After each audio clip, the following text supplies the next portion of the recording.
all the other distinguished participants from the government, from the leather and sports goods industry, leather and footwear industry, friends. Every award ceremony is an occasion to celebrate. Certainly we are celebrating the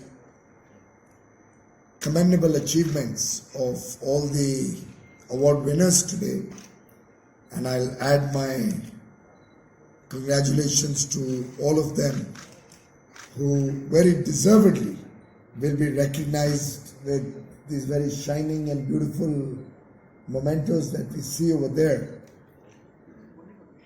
But more importantly, it's also a day to reflect on what are the possibilities ahead of us. For those who have won the award, what they can do differently, what they can do better, what they can do in a bigger scale in the years to come. And for those of you who have not received an award this year, to see how we can get into the category of award winners. I was in fact just talking to Sanjay ji to figure out whether we have any system of encouraging new people also to get awards. People who diversify into new markets, new products, who come up with innovative ideas, who expand into uncharted territory. And I would urge you, Sanjay ji, to consider if the entire council could have some brainstorming or deliberation and see if we can have a little bit of a cooling off period after a certain number of years, because I'm sure Anupriya ji's experience would be the same in almost every award function, particularly where the awards are given based on turnover or based on volume of exports. You'll typically see the same set of companies getting the awards. Now, nobody's taking away the credit or the achievement of such players, I'm sure. And what happens after that is that while the impact of that award on Akhil's company has diminishing returns, I think the regular award winners companies has diminishing returns. We lose an opportunity to encourage some startups, some new young budding entrepreneurs. And I would urge you to make a beginning which would then be emulated by other associations or other export organizations, to see if we could have some niche segments like for the young boys and girls who may be first-time exporters, for startups, for those who look at countries where we have never had an export in the past, or countries where our exports were, let's say, under 10 million, those who have helped to grow it to a certain level. New territories, maybe in Latin America or Africa, could be given special recognition.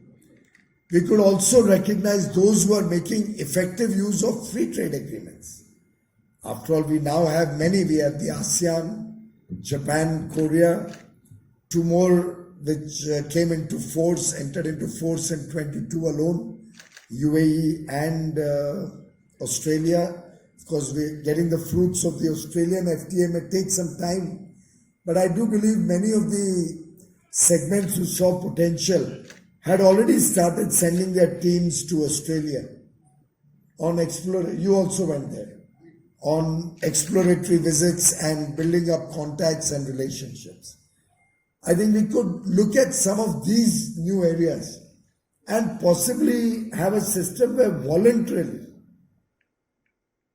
rather voluntary than mandatory, those who have got awards, let's say 3 years in a row, or 3 out of 5 years, or 2 out of 3 years in the last 3 years, something like that, could voluntarily opt to stay out of the award for 2 years.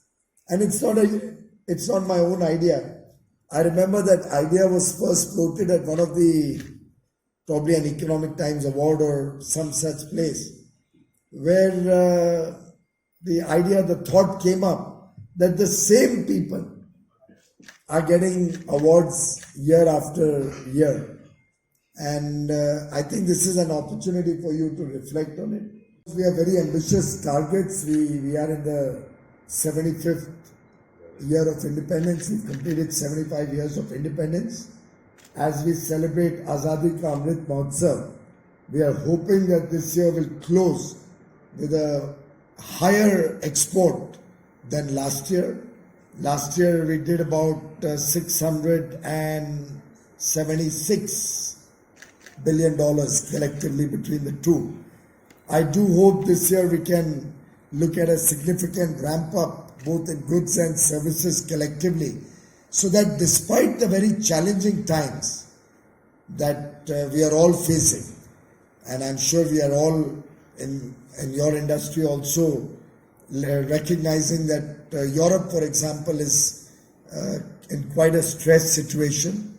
Most of the developed world, which are large users of leather goods, particularly a lot of this being discretionary spending, are seeing inflation rear its head, are seeing problems in the marketplace, consumer spending is down.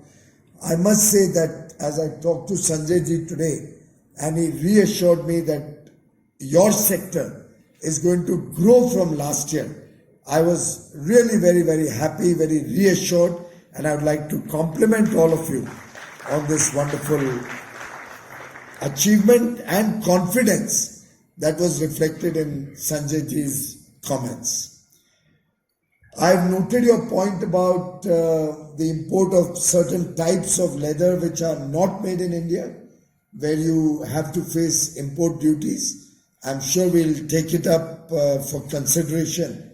But irrespective of our ability to be able to remove the import duty on that, I would urge you to consider using the MOOWR scheme. I don't know if all of you are familiar with the MOOWR scheme of Department of Revenue, in which you are allowed to import any goods. It could be leather, it could be your embellishments, your other ancillary products, anything that you require. You are allowed to import it duty free, keep it in your bonded warehouse within your factory. Doesn't even have to go into some bonded warehouse which is the finished product. You will only have to pay duty on the domestic, on the input material when you are selling goods in the domestic market, and keep your records for what is used for domestic and what is used for exports. This will certainly make your business more competitive in the export market, and you won't be required to have an advance authorization or a license for every single product or every single good that you import for the purpose of re-export. And I think you might find that this is a pretty practical, neat, simple solution to the problem that sometimes small exporters particularly face when they need to import a part of their requirements for onward export. Friends, another area that I was very happy to hear from Sanjay ji's comments was when he just spoke about the investments coming in under the integrated leather development program. I think it's very heartening to note that investments are happening. My own sense is that our industry has huge potential, untapped potential. The quality of production, quality of goods that we make are generally quite good. Probably a little bit more focus on packaging and branding could help us get even better values. Possibly our missions abroad can help you if you want to have any outreach with industry segments in other parts of the world. We'll be very happy also to help you engage with companies which are in the branded goods business who are also outsourcing from other countries.